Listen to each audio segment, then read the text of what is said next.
আসসালামু আলাইকুম। বাংলা সংবাদে আপনাদের সবাইকে স্বাগত জানাচ্ছি। আমি ফিরোজ তোহা। শুরুতেই বিআরবি কেবলস সংবাদ শিরোনাম। বাংলাদেশের সর্বশেষ গুরুত্বপূর্ণ আপডেট সংবাদে আপনাকে স্বাগত। শুরুতেই সংবাদ শিরোনাম, পরে বিস্তারিত। শুরুতেই জানিয়ে দিব, নিউ ইয়র্কে পৌঁছেছেন ডক্টর মোহাম্মদ ইউনূস। জাতিসংঘের সাধারণ অধিবেশনে যোগ দিতে যুক্তরাষ্ট্রের নিউ ইয়র্ক শহরে পৌঁছেছেন অন্তর্বর্তীকালীন সরকারের প্রধান উপদেষ্টা ডক্টর মোহাম্মদ ইউনূস।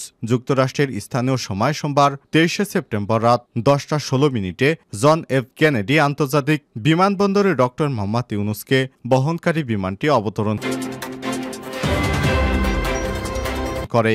এরপর জানিয়ে দিব, পরিস্থিতি যাই হোক না কেন ডক্টর মোহাম্মদ ইউনূসের পাশে থাকবেন সেনাপ্রধান। রয়টার্সকে এক সাক্ষাৎকারে জানালেন বাংলাদেশ সেনাবাহিনীর প্রধান জেনারেল ওয়াকারুজ্জামান।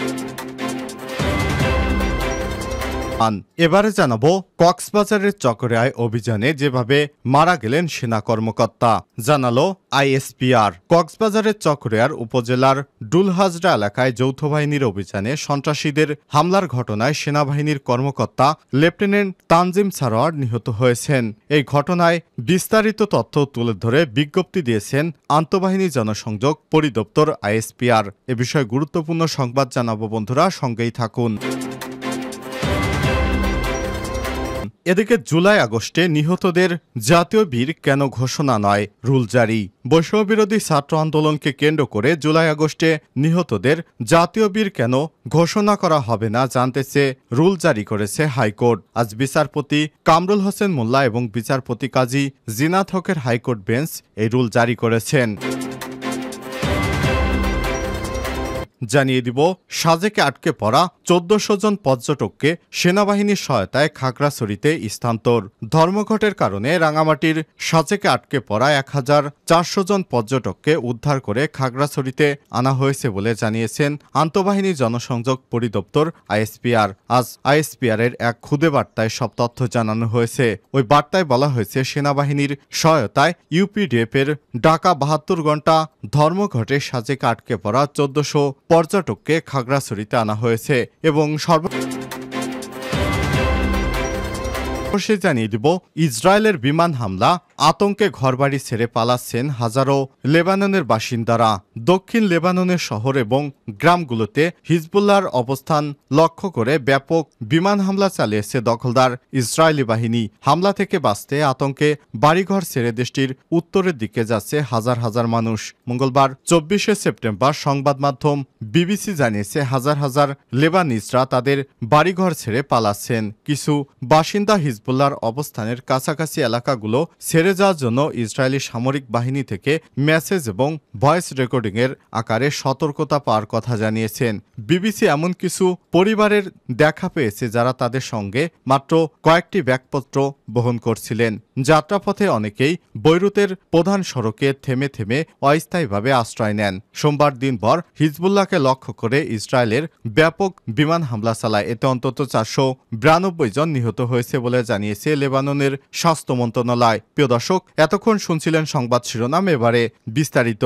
তবে তার আগে বন্ধুরা, অনুরোধ থাকবে এই সংবাদটিতে একটি লাইক দিন। এই চ্যানেলে আপনি নতুন হয়ে থাকলে আমাদের সংবাদটি দেখতে দেখতে চ্যানেলটি সাবস্ক্রাইব করে রাখুন। কমেন্ট করে জানিয়ে দিন আপনি বিশ্বের কোন দেশ থেকে বা বাংলাদেশের কোন স্থান থেকে আমাদের সংবাদটি দেখছেন এবং শুনছেন। এবারে বিস্তারিত।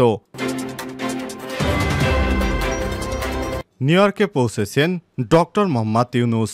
জাতিসংঘের সাধারণ অধিবেশনে যোগ দিতে যুক্তরাষ্ট্রের নিউ ইয়র্কে পৌঁছেছেন অন্তর্বর্তীকালীন সরকারের প্রধান উপদেষ্টা প্রফেসর ডক্টর মোহাম্মদ ইউনূস। যুক্তরাষ্ট্রের স্থানীয় সময় সোমবার 23শে সেপ্টেম্বর রাত 10:16 জন এফ কেনেডি আন্তর্জাতিক বিমানবন্দরে ডক্টর মোহাম্মদ ইউনূসকে বহনকারী বিমানটি অবতরণ করে। নিউ ইয়র্কের স্থানীয় সময় অনুযায়ী মঙ্গলবার 24শে সেপ্টেম্বর বেলা 11:30টায় জাতিসংঘ সদর দপ্তরে ডক্টর মোহাম্মদ ইউনূস ও মার্কিন প্রেসিডেন্ট জো বাইডেনের দ্বিপক্ষীয় বৈঠক অনুষ্ঠিত হবে। এর আগে সোমবার 23শে সেপ্টেম্বর ভোরে কাতার এয়ারওয়েজের একটি বাণিজ্যিক ফ্লাইটে হজরত শাহজালাল আন্তর্জাতিক বিমানবন্দর থেকে নিউ ইয়র্কের উদ্দেশ্যে রওনা হন প্রফেসর ডক্টর মোহাম্মদ ইউনূস। তার সফরসঙ্গী হিসেবে রয়েছে নিরাপত্তা, গণমাধ্যম কর্মী সহ মোট 57 জন।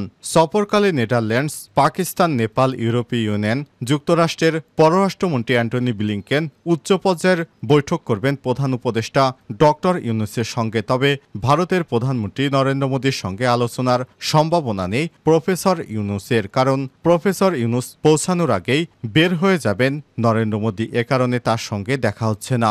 আগামী 27 সেপ্টেম্বর জাতিসংঘের সাধারণ পরিষদের অধিবেশনে ভাষণ দেবেন প্রফেসর ডক্টর মোহাম্মদ ইউনূস।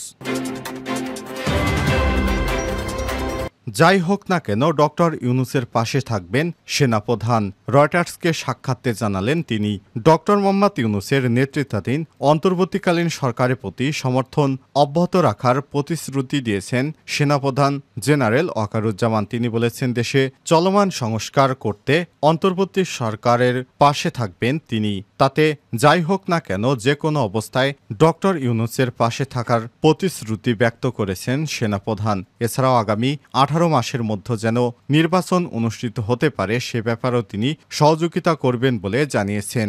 রয়টার্সকে দেয়া এক সাক্ষাৎকারে সেনাবাহিনীর প্রধান এসব কথা বলেন। সেনাবাহিনীর হেডকোয়ার্টারে তার সাক্ষাৎকার গ্রহণ করা হয়, যা মঙ্গলবার 24 সেপ্টেম্বর প্রকাশ করে রয়টার্স। সেনাপ্রধান জেনারেল ওয়াকারুজ্জামান বলেন, যাই হোক না কেন আমি তার অর্থাৎ ডক্টর মোহাম্মদ ইউনূসের পাশে থাকব, যাতে তিনি তার মিশন সম্পন্ন করতে পারেন। নির্বাচন অনুষ্ঠান সংক্রান্ত এক প্রশ্নের জবাবে সেনাপ্রধান বলেন, আপনি যদি আমাকে জিজ্ঞেস করেন তাহলে আমি বলবো যে একটি সময়সীমার মাধ্যমে আমাদের গণতান্ত্রিক প্রক্রিয়ায় প্রবেশ করা উচিত। সংস্কারের পর 1.5 বছরের মধ্যে গণতন্ত্র উত্তরণ করা উচিত মন্তব্য করে তিনি ধৈর্য ধরার উপর গুরুত্ব আরোপ করেন।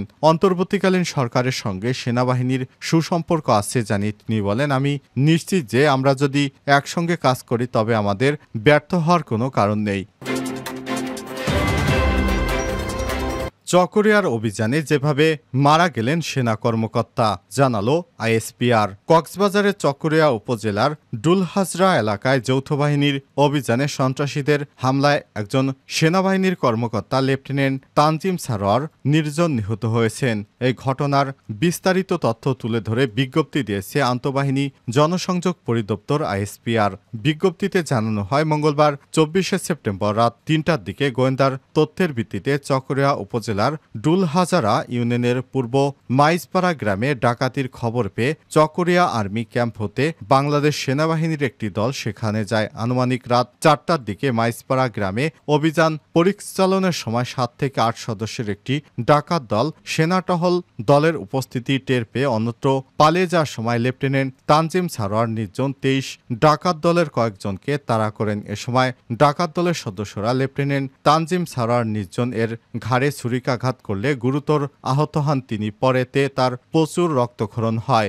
বিজ্ঞপ্তিতে আরো বলা হয়েছে, তাৎক্ষণিকভাবে লেফটেন্যান্ট তানজিম সারোয়ার নির্জনকে উদ্ধার করে মালুমঘাট মেমোরিয়াল হাসপাতালে নেওয়া হলে কর্তব্যরত চিকিৎসক তাকে মৃত ঘোষণা করেন। লেফটেন্যান্ট তানজিম সারোয়ার নির্জন টাঙ্গাইল জেলার সম্ভ্রান্ত মুসলিম পরিবারে জন্মগ্রহণ করেন। মেধাবী এই তরুণ সেনা কর্মকর্তা পাবনা ক্যাডেট কলেজ হতে উচ্চ মাধ্যমিক এবং 82তম দীর্ঘমেয়াদী কোর্সের সঙ্গে বাংলাদেশ মিলিটারি একাডেমি হতে 2022 সালে জুনের 8 তারিখ আর্মি সার্ভিস করে কমিশন লাভ করেন। ঘটনাস্থল হতে 3 জন ডাকাতকে আটক সহ একটি দেশীয় তৈরি বন্দুক 6 রাউন্ড গোলাবারুদ উদ্ধার করেছে সেনাবাহিনী। এছাড়াও ডাকাত সন্দেহে আরও 3 জনকে আটক করা হয়েছে।